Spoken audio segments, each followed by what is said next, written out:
To sauraro a inda muka samu kenan ya fito ya yi magana akan wannan yaron mai suna Dittawali kenan.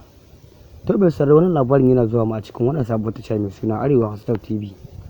Za mu kama wani cikakken rahoto da yake zuwa ma, amma kama wani cikakken rahoton muna fatan ka da namar subscribing kana he ka danna mana ƙararrawar sanarwa domin shine za ka ringa samun ingantattun shirye-shiryenmu da zarar mun ɗora.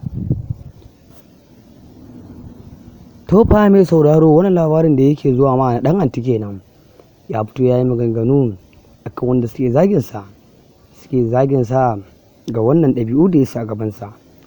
To fa mai sauraro ya fito ya yi maganganu akan wanda suke zagin sa, amma mai sauraro za mu kama wannan cikin cikakken rahoto da yake zuwa ma, ka bi mu cikin wannan tasha mai suna Arewa Hausa Top TV da wuri da namar subscribing kana he ka danna mana ƙararrawar sanarwa domin shi ne za ka ringa samun shirye-shiryenmu da zarar mun ɗora.